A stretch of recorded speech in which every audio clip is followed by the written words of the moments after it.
What is the biggest VR game? It's not Bone Lab, it's not Pavlov, it's not even Half-Life Alyx, it's certainly not Horizon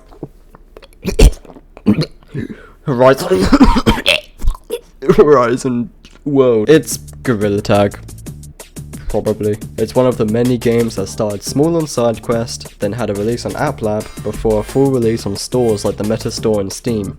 Now, remember when Minecraft was one of the biggest games of all time? And before it was released on the Xbox 360 in 2012, there were hundreds of copycats on the 360 indie game store. Games like Castle Miner and Castle Miner Z and Total Miner Forge. Also my beloved Murder Miners, but that was more Halo with Minecraft elements.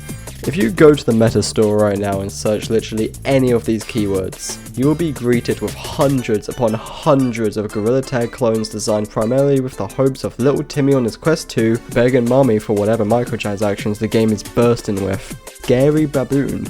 Ugh. Big Scary.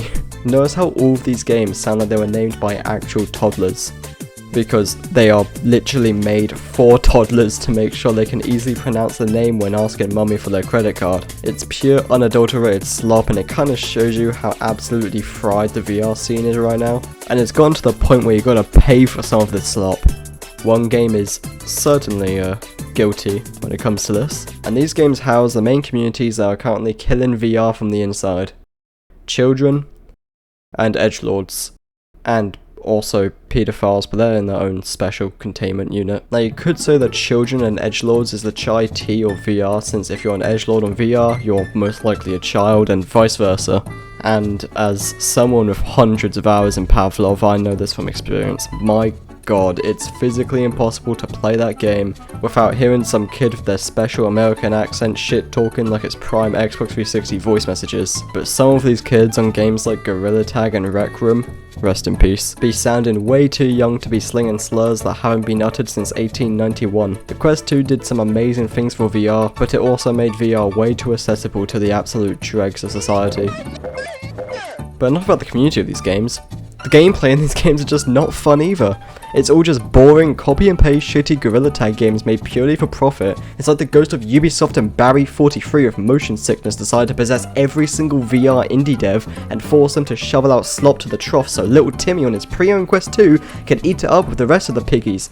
And then they wonder why VR is deader than Thatcher. My brother in Christ, you are the problem. You took the shit, you're sitting in it, and now you're wondering why there's shit in your pants. It's a piss take. And before anyone gets any wrong ideas, I don't blame the main developer of Gorilla Tag. He can't see into the future and see how many clones of his game will infest the meta store. All he knew was he was going to make a tag game with unique movement and a PS1 art style. It's just upsetting to see such a revolutionary way to experience video games get turned into mobile gaming 2.0. Remember when that one EA CEO pitched the idea of paying to reload your gun? I won't be shocked if VR is the first game to unironically implement that as a form of microtransactions for the 500th slop game with the word monkey in the title. But it's not all just Gorilla Tag clones.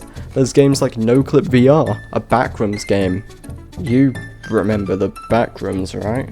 I feel like the only times people talk about the Backrooms nowadays is when they're reminiscing on the pre-less spooky monster era of liminal spaces and that Backrooms movie coming out soon. Unfortunately, that movie is being developed by A24, by the way, which should be renamed to the Nothing Ever Happened studio. I don't want to end this video on such a sour note, so I'm just going to highlight some VR games that actually have real promise or are just plain good non-slop games.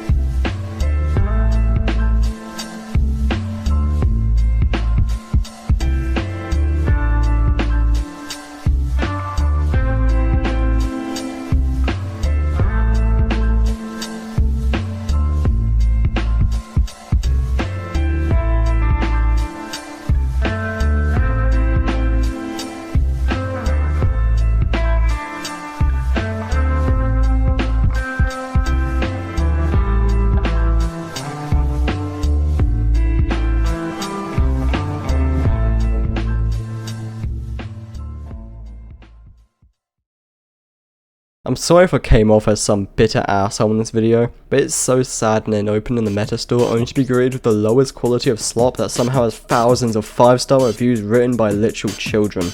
And with meta shutting down basically every single studio that's ever made a good VR game, times are looking bleaker than ever. Hopefully the end of the slop era will come soon and we'll finally have some good fun games on VR. Because we certainly need it right now.